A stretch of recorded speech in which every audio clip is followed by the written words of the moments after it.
Hello, everyone. Good evening and welcome back. We're here with episode 35 of the Ready, Set, Shag podcast. I appreciate everyone checking in, whether you're here live on YouTube or you're watching us or listening on alternative platforms after the fact. It's all very groovy and awesome.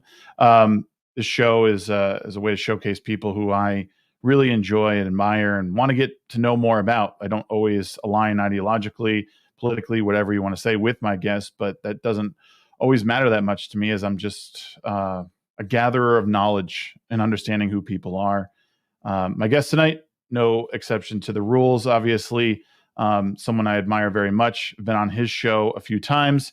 He is the co-founder of Screw Attack, former general manager of Screw Attack, and now the host and creator of the Side Scrollers podcast.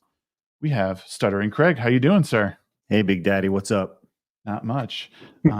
Great to have you on. Always a pleasure to talk with you on your show or otherwise. For those who don't know you or your history, why don't you give people a quick rundown?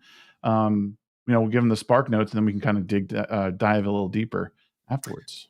Yeah, so I'm kind of in the second part of my gaming career. First half was I started. I've been doing this for a long time. This is literally my 18th year on the internet. I started back in 2006, before YouTube was really a thing, before content creation, being a content creator, an influencer was a thing. Launched this thing called Screw Attack. It was a website, and it started with a podcast, ironically called Side Scrollers.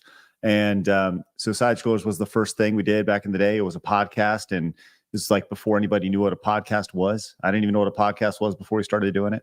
Mm-hmm. And so we did the podcast called Side Scrollers. It was 30 to 45 minutes every Wednesday. And that was like really long back in the day. Who's going to spend 30 to 45 minutes doing anything online? What? And it was an audio only show. And then we eventually started doing videos. And the goal was something that really separated us early on was we did something original every freaking day. That was the tagline. And back then that was huge. If you could do something every day, holy moly.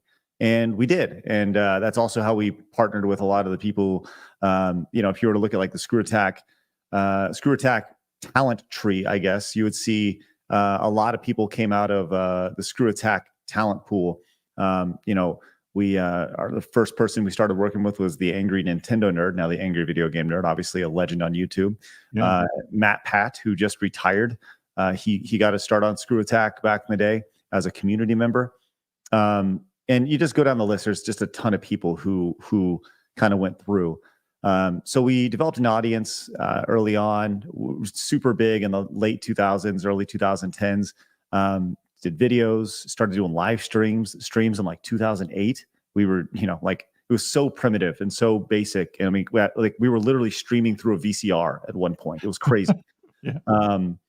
And kind of really took off. Did videos, live streams, merchandise, figured out pretty much literally not actually literally, but just figured out how to make a career out of making videos online before YouTube's partner program existed. And so it went really well, ended up making live events as well and doing video games. And so we were a really interesting company. But nobody was making money because it was really hard to make a living doing that back in the day. So I eventually sold the company in 2013, I think. And main reason was for basic things like insurance for my team, higher pay raise for my guys, a little more security, something that I couldn't offer. So sold the company. Then that company acquired Rooster Teeth, and then Full Screen, the company that acquired us, paired us up, and I worked for Rooster Teeth for 3 years as the GM of Screw Attack, and it was the worst 3 years of my professional career. It was horrible. I hated every second of it, and I got it once my contract was up. I had a 3-year contract after the acquisition. About the first 2.5 years, I did Screw Attack. Screw Attack reached a point to where it was going to grow, regardless of if I was involved or not. Then I was launched a second brand called Game Attack. And when I left Rooster Teeth, they let me hold on to Game Attack. And then when we left Rooster Teeth, I went into business with a guy there that was an intern at Screw Attack for a long time, then eventually became the community manager. Did Game Attack for I thought I was going to do it for a couple of years, did it for 3 years. And then my business partner went crazy and I got bought out of that company. And then I kind of piddled around for a little bit. I was working on a big project about like uniting creators called Collaborator Club. And then I had an opportunity kind of fall in my lap out of nowhere. And I just left the industry altogether. And I went to go work for the firearms industry for a year. And that was like amazing. But it was like, just the vision didn't line up. Like the company that was there when I first started was a totally different company a year later. So I separated, and I was like one of the last guys from the original group that was still there. So I stuck it out, but then I left there, and I kind of looked back at the video game space, and I was like, because I didn't pay attention to games at all for a year, and looked back and realized like, holy crap, this place is insane, and that's where I was like, I got to get back at it. Like, I got to do something. And then it was like, I'm going to launch a new brand, and it's going to be side scrollers, and it's going to be an homage to the past while looking to the future. And I've been doing that for about 13 months now, man. And it's been really, really rewarding. Actually, today we had our highest viewership ever for a live show. Between YouTube and Twitch, we had, almost 3,500 people watching us. Wow. And that was before the show got cut off midstream. So it's been a really interesting evolution.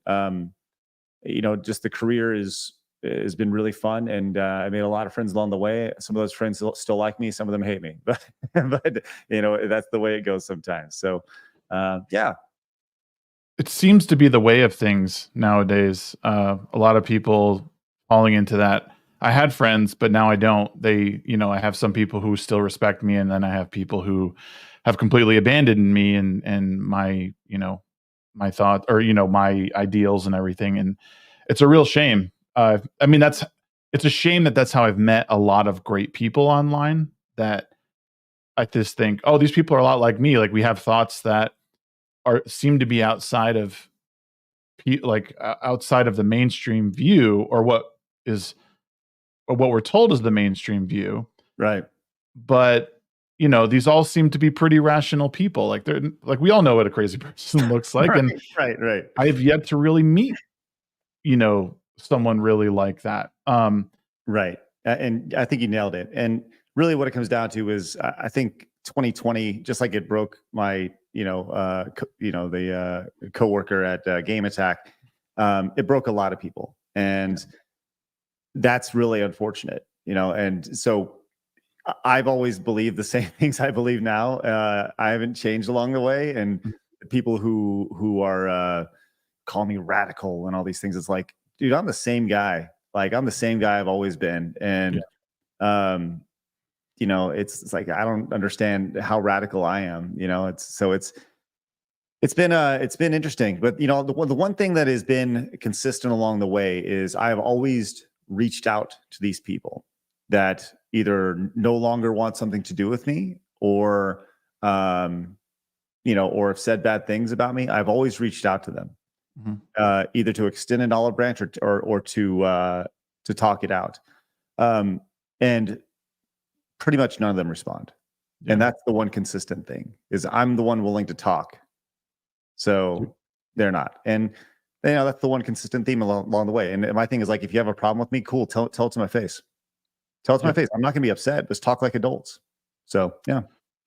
It's funny because I one of the very first episodes of this show was with someone I went to high school with.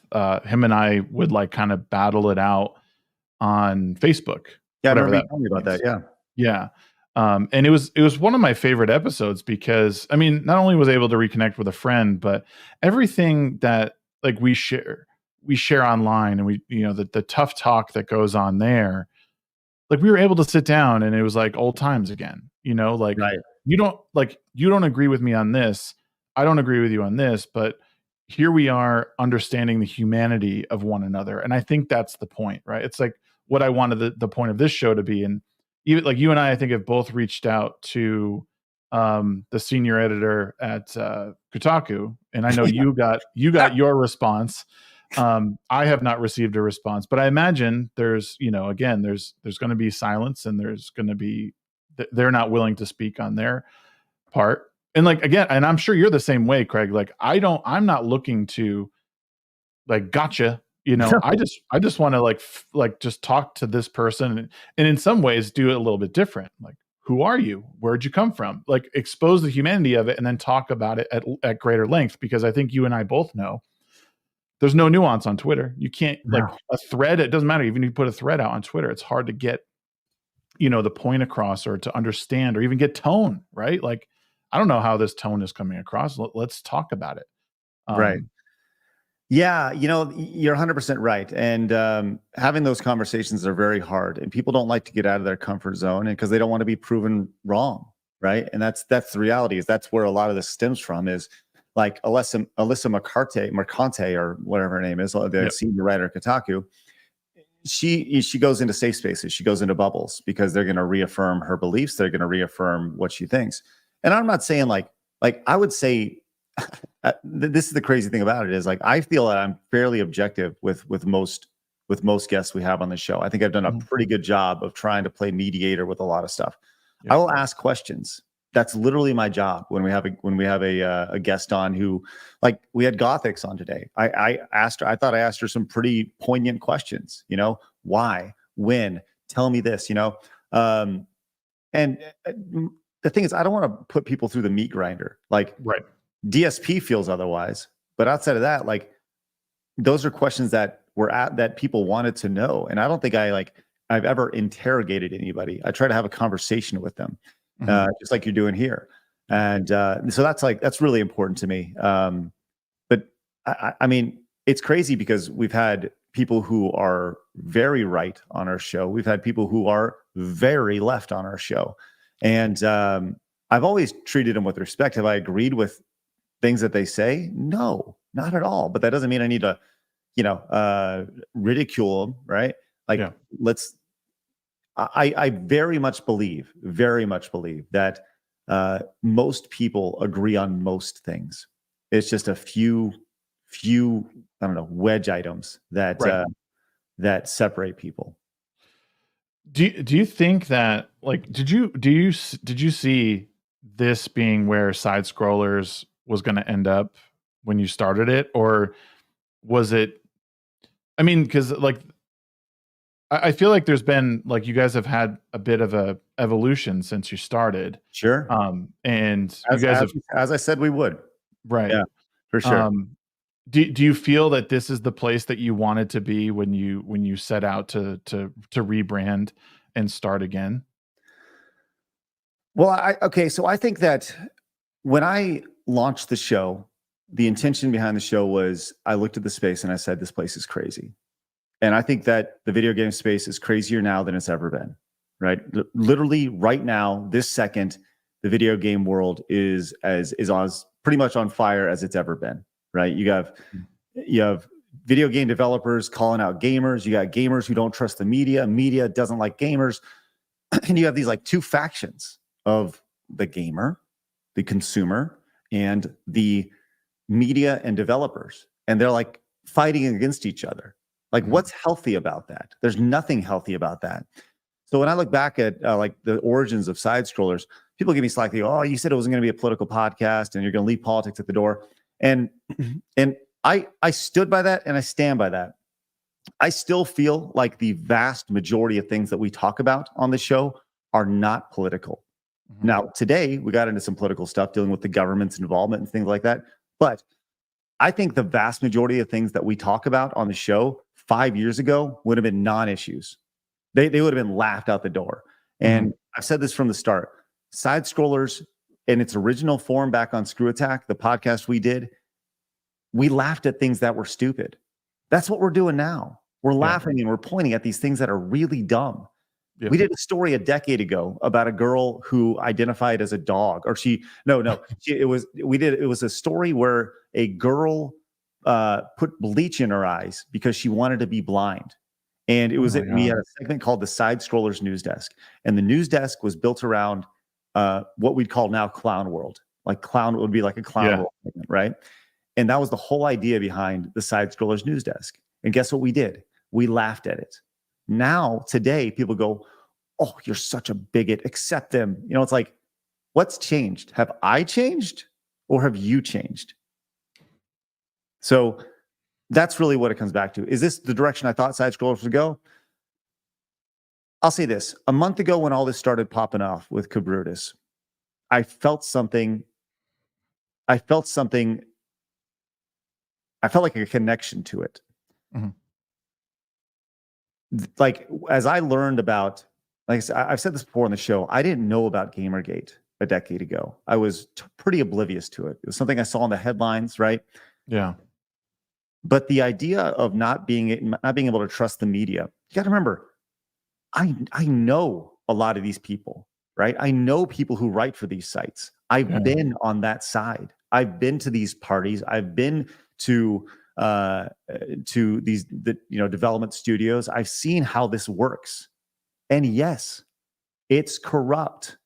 I've seen it. I side with the gamers on this because I've seen how crooked it is. I've been on both sides of this, so it's only escalated since then. You know, like I just look at this from people go, oh, you use common sense as a guise for right-wing talking points. No, if what does that even mean? right. If common sense, meaning like you look at a story and you say, well, the Kotaku writer left out an entire portion of the story, meaning that, well, the Sweet Baby Inc. employee literally called for harassment against Cabrutus and for his Steam thing. Like, when somebody leaves out an entire story, if you can't point and see that with your own eyes, I can't help you at that point. Yeah. Right? That's just common sense. Mm-hmm.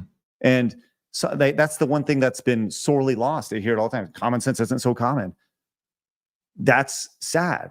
And I think that's why Side Scrollers has resonated with people, is because we are saying things that everybody's thinking, hey, that's wrong. That's not right. And all we're doing is doing the exact same thing, laughing at stupid things, laughing and telling it it's stupid. And we'll continue to do that. It just so happens that right now, this war is happening, and it's just starting. It's going to get way worse before it gets better in the space. So people are interested in it because this is people's hobbies. This is people's passion. Like I just got done playing Helldivers with some buddies, right? And we're all we're just having fun. Like, there wasn't a single point where we were like, well, I wonder what my pronouns are. Well, I know, like we were just going around shooting robots, and it was fun. Hey, did you go get this guy? It's something coming from the west. Go over here, and we're communicating. It's just four friends talking and playing games. That's all people want. People just want to play games. And when all this stuff gets cycled in here, I think it's important. It is important to talk about. People say, well, why don't you talk about gaming? Well, if you want to get a review of a game, you got IGN for that. You got GameSpot for that. Go to Giant Bomb. Go to Kind of Funny, right? They're going to sugarcoat it. They're going to tell you their thoughts on the game. That's cool. Everybody can do reviews, right? But very few people are actually calling a spade in this situation. And that's what we're doing. Yeah, it's really unfortunate because I remember I've listened to I guess just prior to 2020, I was listening to a little bit of Giant Bomb, and God, I can't even remember the one I used to listen to. I look at the guy now and I think this guy is insufferable. Him and another guy, they created Polygon. What is their podcast name? I can't think of it, but I used to really like the four of them. It was Arthur, and Arthur did a lot of work with Xbox and Gears of War. He wrote like an encyclopedia for them. But like so much of his feed now is like it's all the woke stuff, like, and it's so bad. And I'm like, we don't need to, like, this is games, first of all. Like, let's have fun. Like, let's have fun, and like you said, let's just kill bugs. Let's kill bots. And let's leave the world behind us. Like, none of this, we shouldn't have to talk constantly about, is there representation in this? Like, well, that's the thing, is whether you like it or not, it's coming. I mean, you saw Microsoft and their pretty much 10 commandments that came down yesterday, or during GDC. Did you catch those? I didn't know. I didn't. Yeah, I mean, it's everything that you said you don't want is Microsoft is they're not quote unquote mandating it, but if you don't, just let you know, to all their studios, it's very DEI driven. And then you see what the marketing director says. It's like, why would a marketing in what industry of a major company, like we're talking Microsoft, one of the biggest companies in the world, at what point does a marketing anybody, I don't care if you're the director or a marketing assistant, think it's okay to say something like that? Like, that tells me that you are in such a bubble, you are so tone deaf, and you don't understand your customers. Something that you tweet something out like that. And I thought that's like such a great metaphor for the entire video game industry, the broken nature of it. Like, you're dealing with this is not a Fortune 500 company. Microsoft's a Fortune 50 company? I don't know. Like, this is a multi-billion-dollar revenue generating company every quarter. Mm-hmm. And you're talking like the marketing is doing this? Like, that doesn't make any sense at all. So, it's a mess. And is this the direction I thought that side scrollers would go, to answer your original question? It has always been about common sense. It has always been about laughing at stupid things. And there's a lot of stupidity in the video game space right now. So yeah, I guess it is. Yeah, it's just too bad, because I mean, I love your guys' show. I've been a guest on there, and talking with you guys is always fun. Like, it never feels stuffy. It never feels like, oh, we're talking about this, like, right.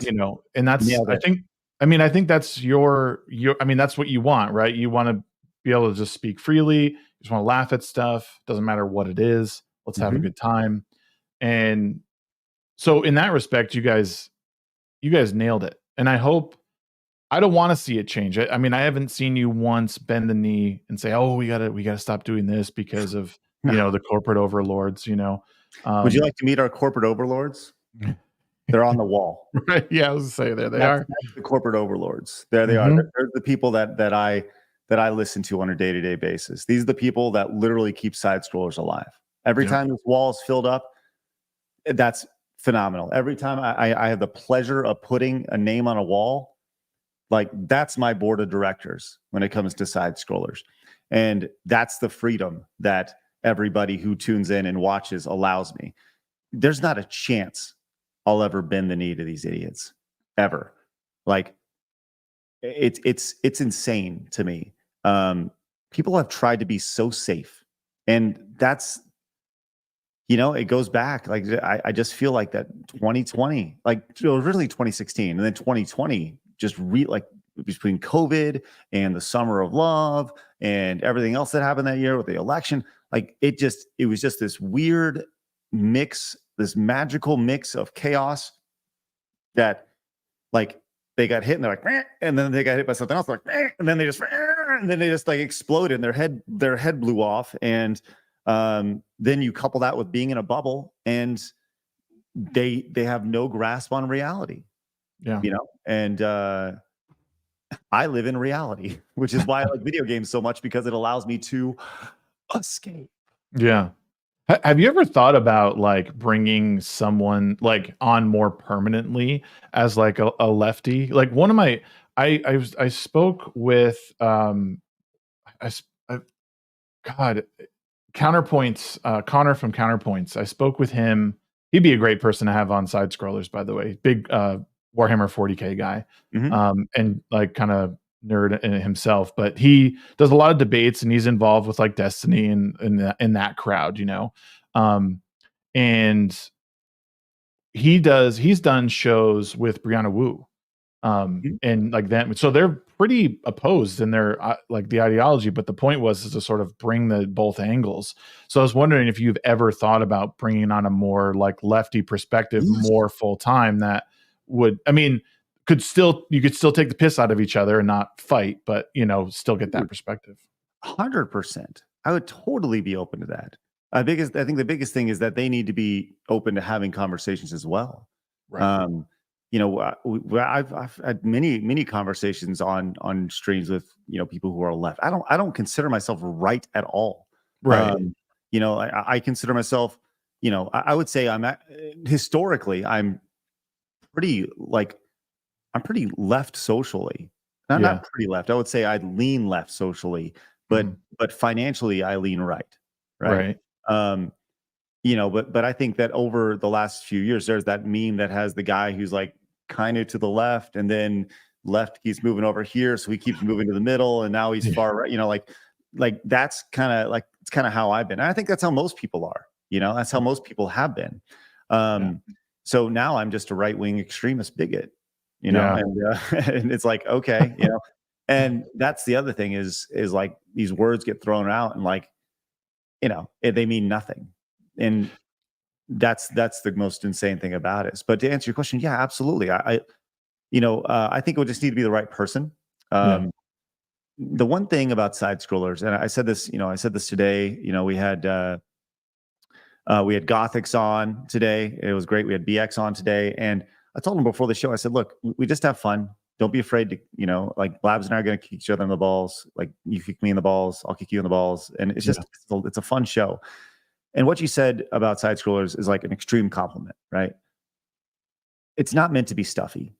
Like we're just hanging out. We're just hanging out talking about the stupidity in video games and games we like and the stupidity that's happening in the industry. I'm not a stuffy person. I don't like to be. I like to laugh. So I want the show to reflect that, and that's important to me. And I want this, the side scrollers brand to reflect that as well.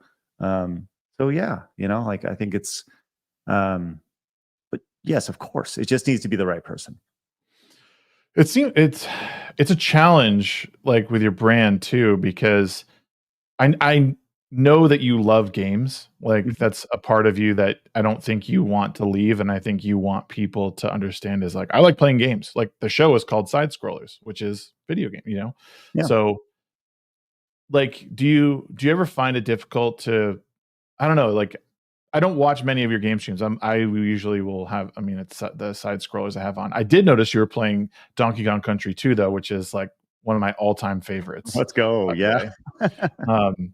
But yeah, do you ever feel like it's difficult to play games sometimes after like some of these discussions, or is just gaming that's just what you do? It like just kind of resets everything. And I guess the second part of that question is, have you found at all that the brand is at all spoiled because you talk more political and then you have gaming like aside?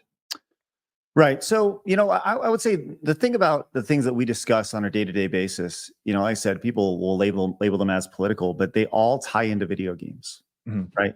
Everything we talk about has to do with video games or entertainment. And Side Scrollers is a video game and entertainment podcast. But it's just the angle that people talk. We're not talking about frame rates. We're not talking about polygons. We're not talking about, the actual technical aspect of these games.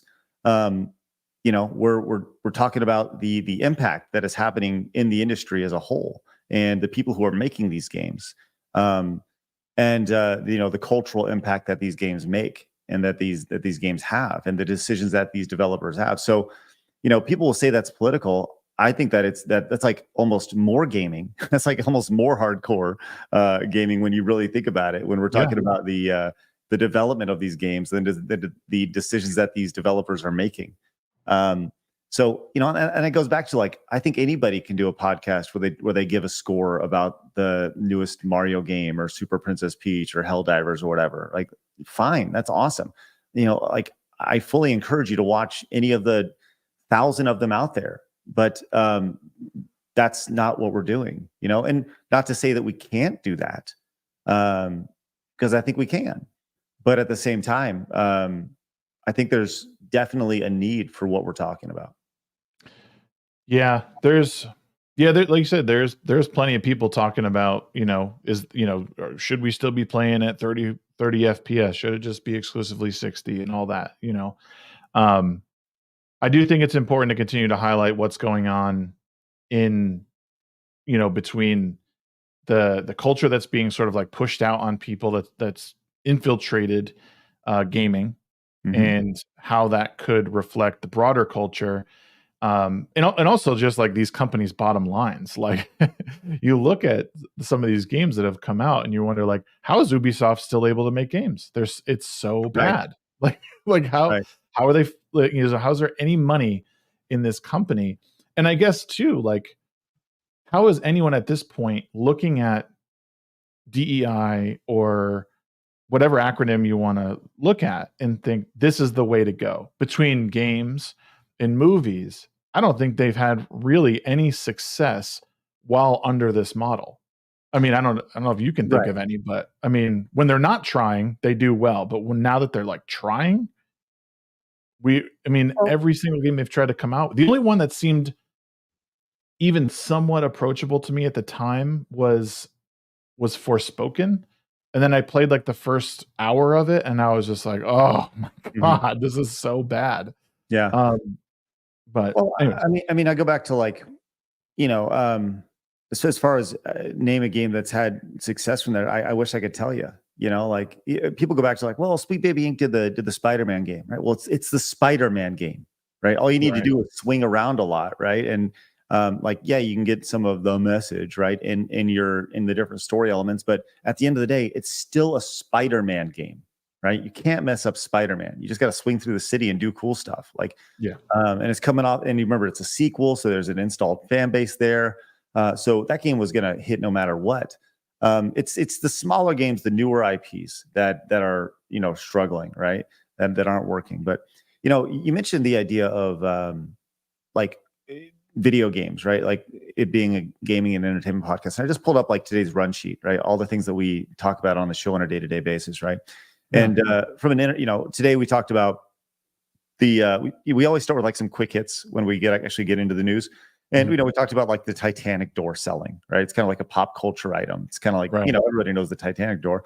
Talked Yeah. about like Helldivers 2 today, and a story they had about somebody who died in their community, and they're putting together a tribute for it. We talked about Joe Right. Lieberman dying and the impact that he had specifically. Like without Joe Lieberman, there's no ESRB rating system. Yeah. Without Joe Lieberman, there's no friendships in Mortal Kombat. Yep. Right? Like that's political, but it has a direct impact to video games, right? We talked about Twitch, the biggest live streaming platform on the internet, and their policies that as far as allowing body parts to be streamed. This is where gamers go to stream their games. So, like I said, everything that we talk about, and then we got into obviously the Black Girl Gamer stuff and the Microsoft head of marketing, like. Everything we touch on the show ties in at its core to gaming and entertainment. And I don't feel like I need to like justify that, but because, people who are like, oh, they don't watch the show. They don't watch the show, and they'll see a clip on something, or they'll, whatever. Cool, whatever. Keep seething, keep seething at our success. So No, it's true, and that's a really good point. And I'm glad you brought the run sheet up, because it is good to sort of go through that. And every single one of those things has a tie to gaming, and you can get into a million different, topics because of that.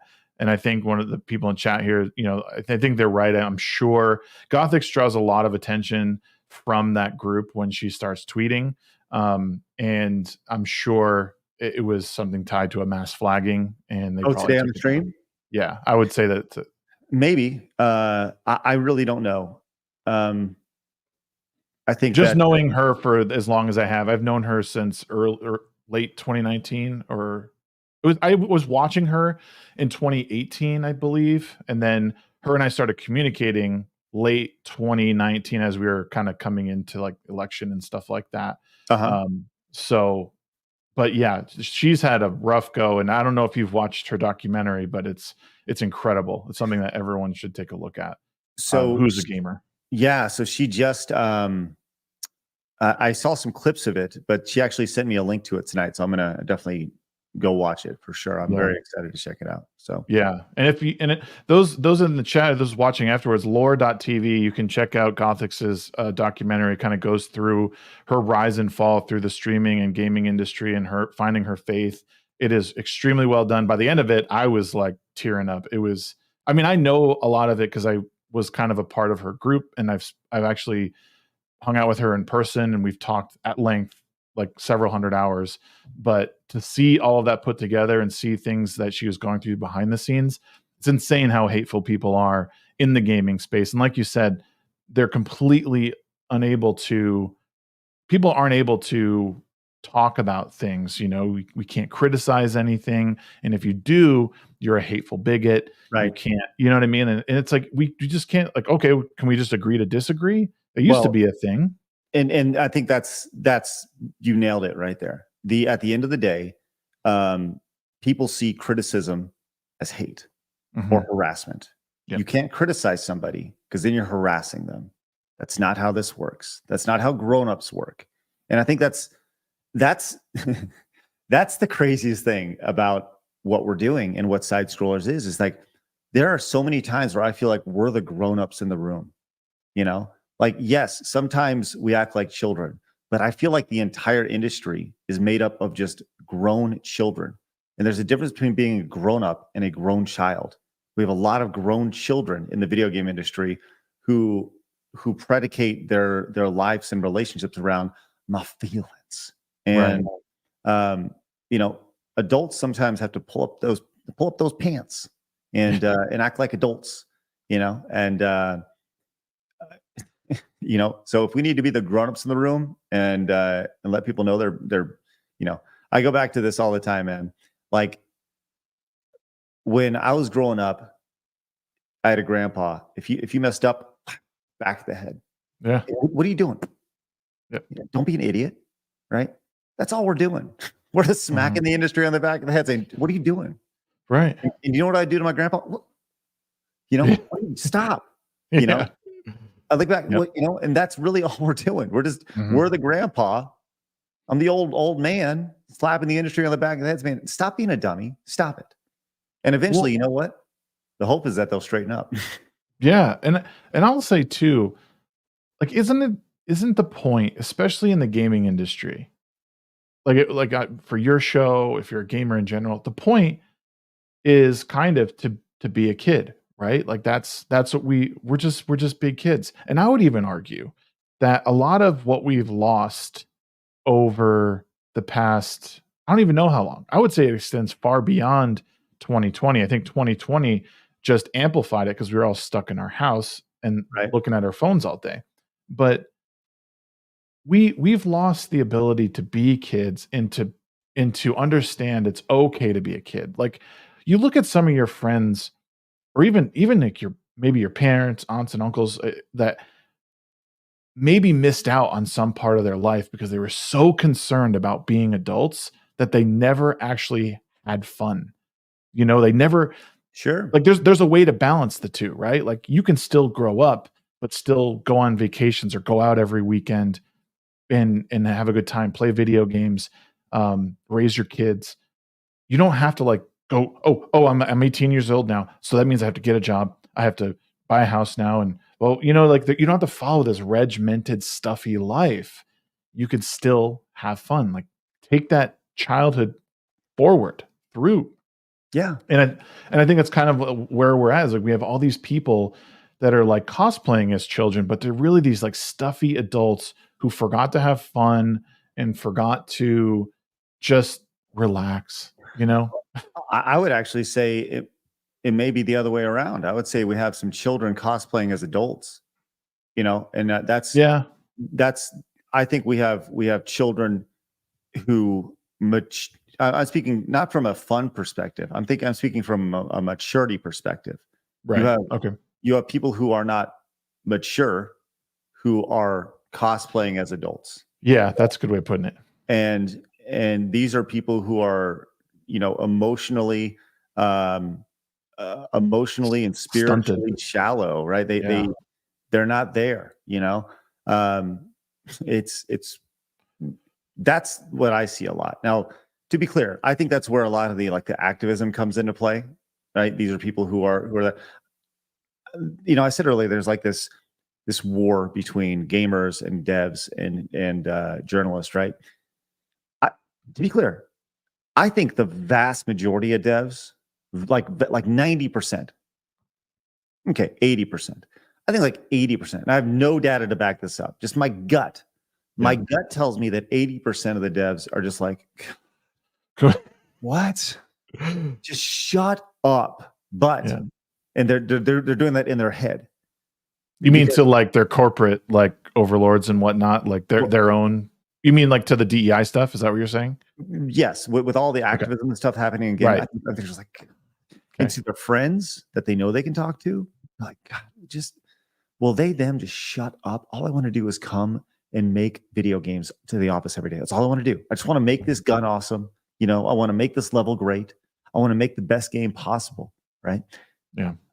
But the problem is that they don't say anything because they're afraid that they're going to be called an istophobe, whatever, you know, and then ultimately lose their job. They're afraid of being canceled.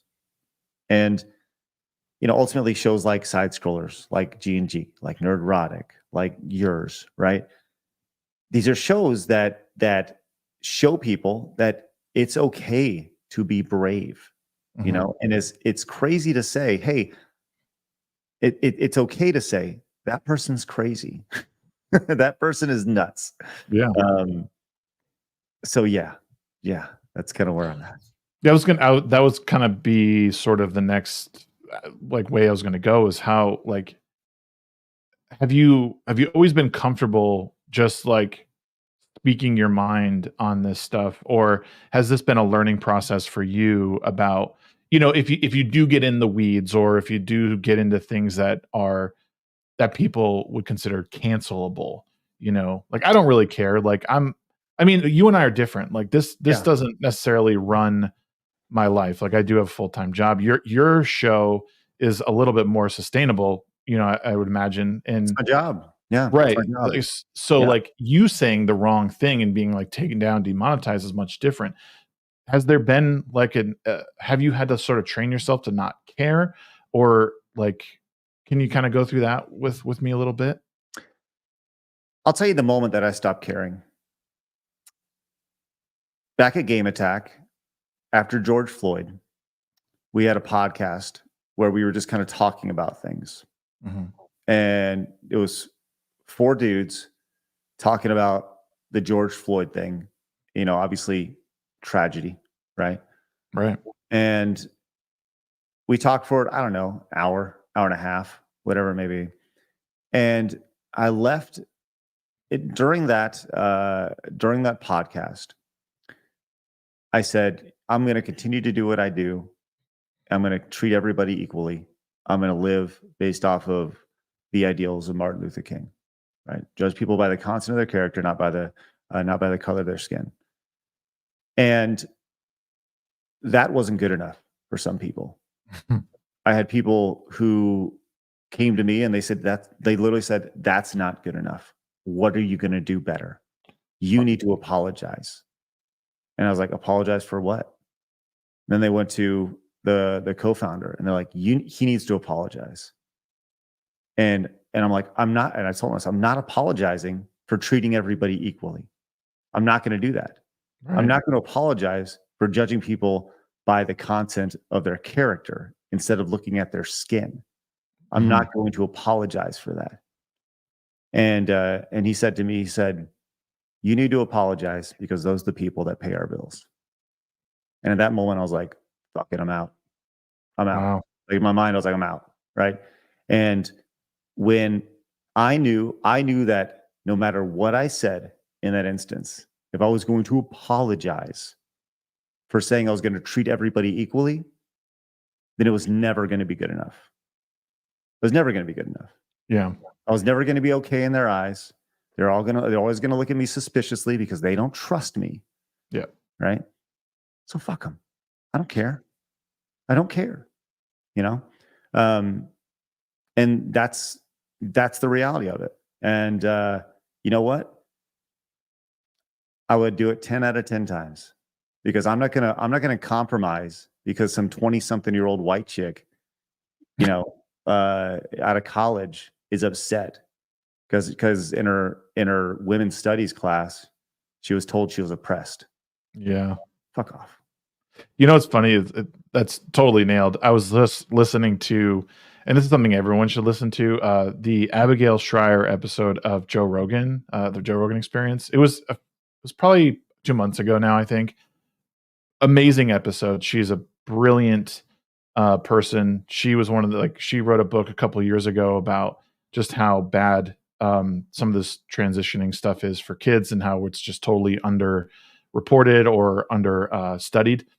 And one of the things they talked about was how bad therapy can be for people, and how she was speaking to this college student who was in therapy, and she said they were like, "Well, what are you talking? What are you working on with your therapist right now?" And she said, "Making friends, how to Right. make friends." And these are the people who are involved with these decisions in these games. These are the people going to get their gender studies degree or their, whatever, their journalism degrees, and they're in therapy to figure out interpersonal skills, things that, hey, it's a little too late for that now, probably. You should have, Right. but Now, look, I don't think there's anything wrong with self-help at no, all. not at all. I Right. don't want people to misunderstand me either. Yes. Right. And I don't think I think your audience is smart. But, I do think that I think that if you think about it, therapy is a business, right? Mhm. The best therapist is the best therapists aren't busy because they do their job.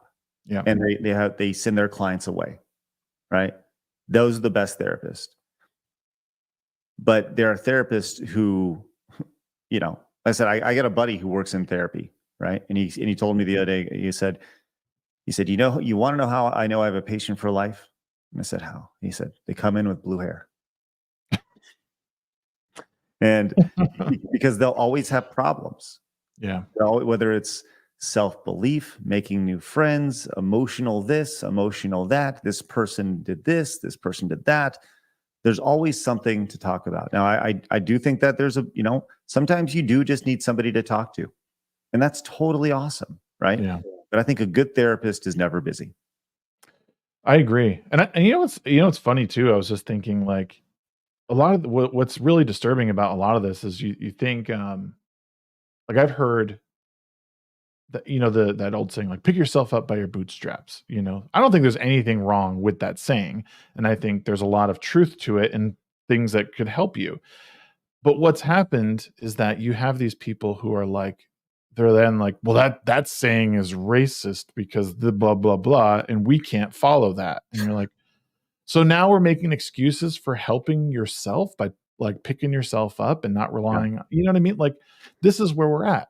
It's we Right. don't have anything real to fight against every day. So it just becomes invent problems for ourselves, which is odd, right? I mean, I guess it's human nature to have something to fight for against, but now we're at a really sad time. And to have it be in games, right? Things that are just supposed to be fun and entertaining. That's why I think you and I are and everyone in this that does these videos and interviews are what? Right. This is where we're at? Here's the thing, going back to Game Attack, I always said that and I say this now, I'm just a dude. I'm the common man, right? Mhm. My career has been online, but I'm just a dude. And they would give me, specifically my co-founder would give me crap. He's like, no, you're not, right? And he's like, I'm the common man. And it was like, okay. And it took a while for me to realize, is after I left, I was like, well, there's a reason why he thought he was that way and why I think I'm that way, because I connect with 80% of the population and he connects with 10%. Yeah. Right. And he's in that bubble, I know what it's like to,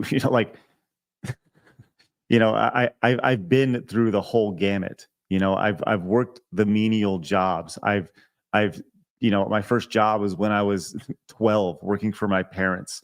I've worked literally my entire life. I've seen my parents succeed. I've seen my parents fail. I've succeeded. I've failed. I've had good jobs. I've had crap jobs. I've stayed up till 3 a.m, marrying ketchup as a server. I've done all these things. Cheers for that. Right. And I've worked these menial, like not the most thankless, jobs ever. And I've grinded and I get it. Right. And I know what it's like to,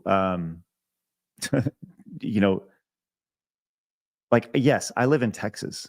Like I live in the middle of the United States. I live in, a flyover state, although Texas is a pretty big hub for airports, but Yep. it's technically considered a flyover state or whatever in the middle of the United States. Like I love middle America. Right? I love the other part that isn't a major city, right? I think cities are fascinating, but when like it's just groupthink, and I'm not a part of that group. I'm not a part of that San Francisco group. I'm not a part of that LA group. I'm not a part of the New York group, right? I'm a part of the Dallas group. Yeah. So, and that's just how that's how I'm raised. So that's who I am. Your former co-founder, you guys had a falling out. Have you? I mean, have you reached out to him to like sit down and talk publicly about stuff and try and bury the hatchet, or is that ship sailed? Well, so here's the thing that drove me most crazy about that. And I don't know if I've talked about this publicly or not, but I have no problem talking about it.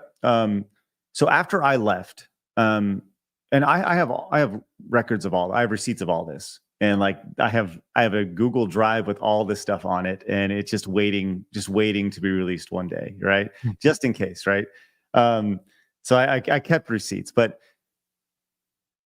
so the day that so I met with him and I was like, look, I'm out, and he's like, I know you're out. And we figured out what was going to happen, met with the lawyer, did the paperwork, blah, blah, blah. Okay. Then we get on a Zoom call. This is like during COVID, right? Mm-hmm. And we get on a Zoom call.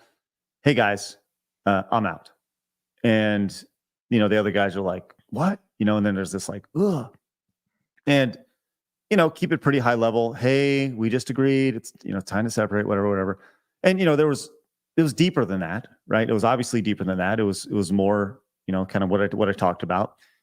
And that was the last time that I had an opportunity to speak to those guys, because I tried to email them separately just to kind of, I think it's good to reach out to people and just be like, hey, just want to say, I appreciate working with you. It was really fun. It was nothing you did. I wanted to have like, close that loop with them. And not even close that loop, but have the opportunity to continue to be their buds, right? Yeah. And when I reached out to them, they wouldn't respond, and I'd get an email back from Sean, and he'd go, "Don't talk to them. You're not allowed to talk to them. If you want to talk to them, you go through me." And I was like, "What? Are you their dad? Like, are these not grown men? Like, I can't talk to them because that." So, they like ghost me. So eventually I literally recorded an audio, like an Audacity file. And I just kind of like, and I sent it to him as an audio, because I was like, I just want to make sure you guys, it's something to the effect of like, and the reason I did that was because I wanted them to hear my voice. I didn't want them to read text and twist it. Right. Yeah. And I just kind of did an Audacity file, made it in MP3 and sent it their way. Never heard back. Hey, he'd email back and go, "You're really making the guys uncomfortable." And it's like, well, why can't they tell me that? Like, these are 30-something-year-old dudes, right? Like, yep. Like, are you the chief of the wigwam, and like, like the TP, and you gotta. It was so childish. So like for that reason alone, like it was such a childish thing, and I was trying to like handle it like an adult and actually have conversation like men do, like adults do. And, he wanted to, really what it came down to was he wanted to control the narrative, and he did.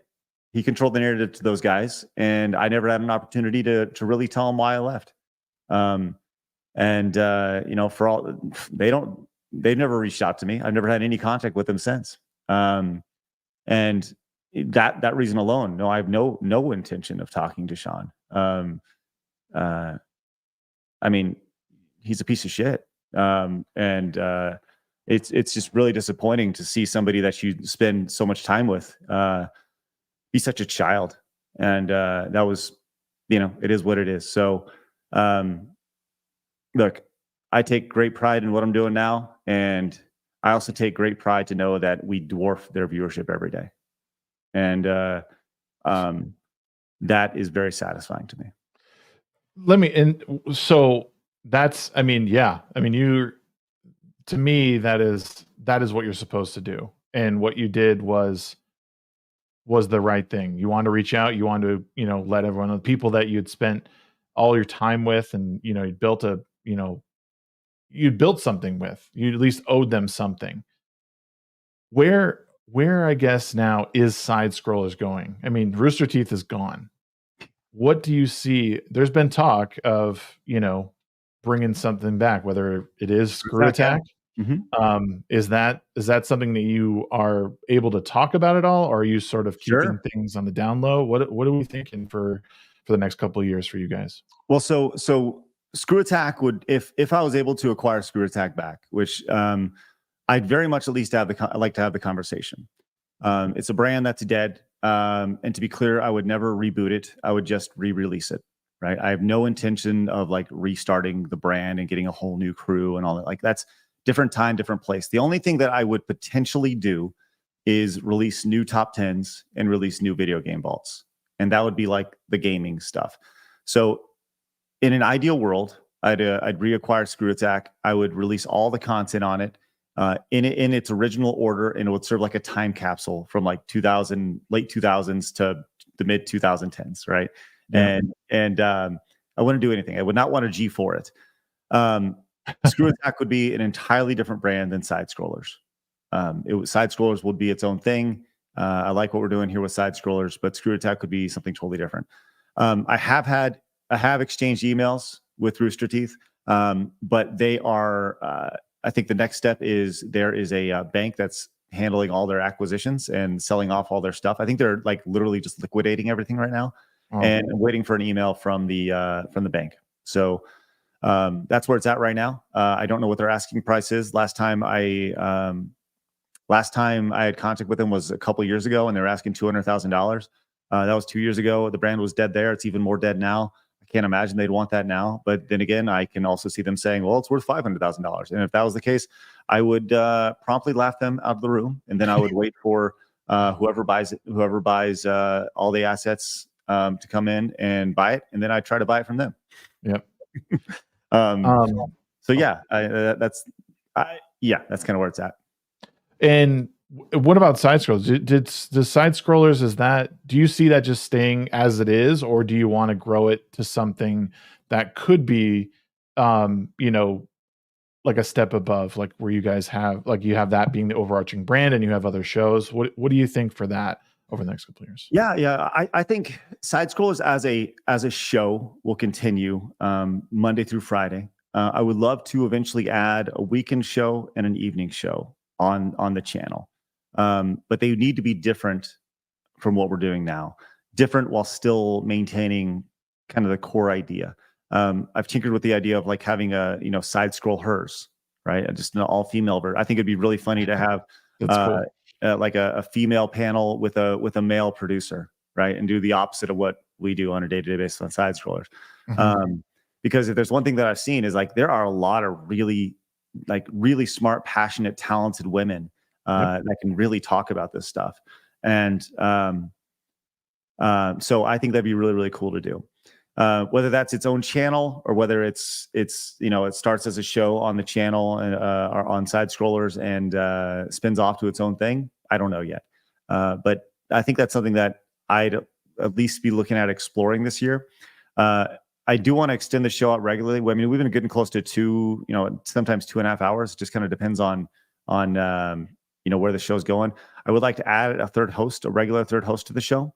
I'll say it's either one or the other. I'd either like to add a third host to the show, or I'd like to add a COO to the business to where they can help execute some of the ideas that I have. And then I was actually just talking to Blabs about this today. We've had some goals. We talked about going to Japan and doing various things, invading Japan, and doing like some road trips and stuff like that, and doing side scrollers on locations. But I would very much like to explore the idea of bringing side scrollers as an in-person show where Blabs and I are in the same room and we have guests that are in the room with us, or they call in.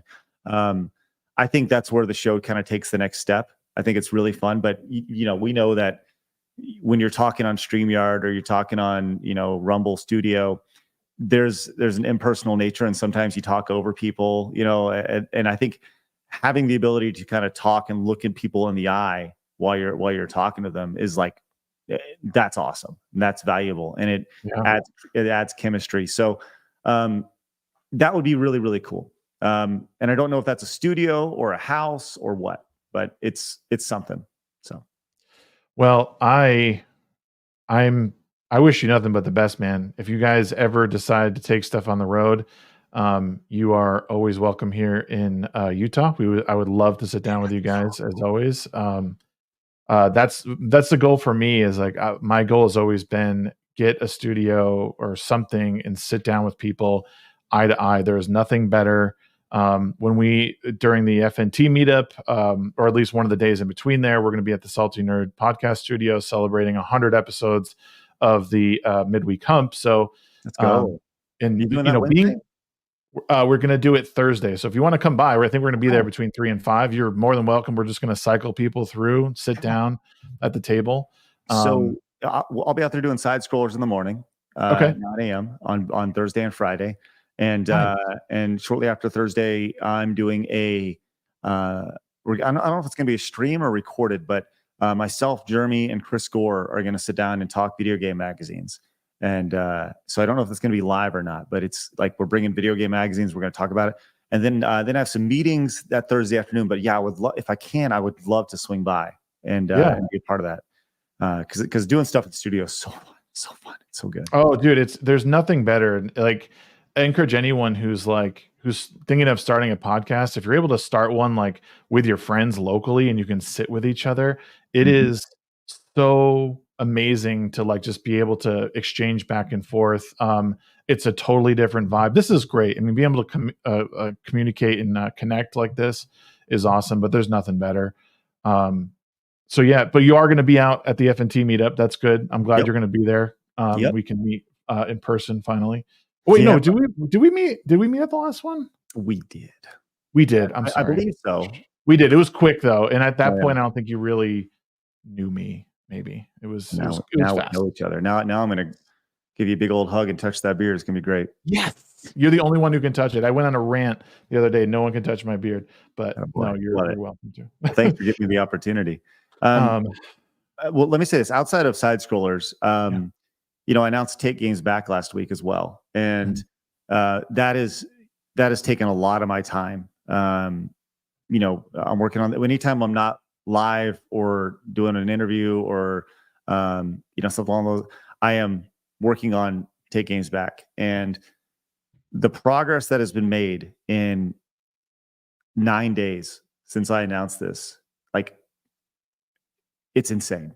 It's insane. The amount of I got a developer working. I got logos being built. We have a name for it. Like I told you, we had Take Games Back is like a code name right now, but we have a name for what we're doing.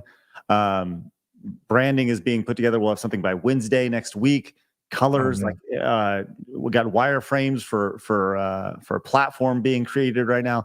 Like, hot and heavy, man. We're going into it, and people have been excited about Take Games Back. So really, really stoked for that. So if anybody is interested, go to takegamesback.com and just learn about the mission behind it, because it's an extension of what side scrollers is while taking action. And I think that's the most important thing here is, side scrollers is talk, and that's very important, but we do need to take action to kind of counter all this stuff. And that's my hope, is that Take Games Back it inspires other people to take action as well. because I promise action, it is hot and heavy. Yeah. Like, it's pretty amazing what can be accomplished in 9 days when you just say, we're going to get this fucking thing done. Oh yeah. Well, that's great, dude. Is there anything else? I mean, today's been a great discussion. You're welcome back anytime. We can lock you down. I love talking with you. You've always been super welcoming to me and having me on your show, and it's just great. I have you and so many people in the fellowship to thank for giving me for giving me opportunities. It's really a dream come true at the end of the day to be involved with people like yourself. And Hey, brother, you're going to keep on growing. You're going to keep going, and there'll be a time where you're like, dude, we passed you, we beat you. And I'd be like, hell yeah, I can't wait. I hope so. I hope so too, man. I hope you continue to grow and flourish and keep having these conversations. It's important. But yeah, no, I mean, obviously, I hope people find me on Side Scrollers. We're growing a little bit more every day. I said we hit record viewership today before we got bounced off YouTube, and we'll see what happens tomorrow. We got Melanie Mack and Disparu on tomorrow, and Melanie's always got something to say. So we'll see how that goes. We'll see how that goes. Hell yeah. And everyone for those who are in chat, if you're not following Craig and Side Scrollers, make sure you do so. And those who are listening afterwards on extra platforms, please subscribe to Craig, check him out and his crew. They do great work. As you've listened so far, it's there's a lot going on. He's doing great work and continues to do great work. And there's just no sign of stopping. So thank you again, Craig. Thank you, chat over on Rumble and here on YouTube. Really appreciate y'all. But that's it. We'll be back next week, next Thursday. We're going to be talking with Lofty Pixels. So make sure you guys join us again, 8:30 Mountain Time, 8:30 p.m. Mountain Time. And next week is the 99th episode of the Midweek Hump. And then 100 the week after, where we'll be in Vegas, just sitting down with everybody. We're going to have the whole crew hanging out. So we'll see you guys next week. Craig, thank you again. Dude. And great. Thank you. And keep going, baby. Keep going, baby. I love it. I look forward to giving you a big old hug in Vegas. I'm excited. All right, chat. See you later.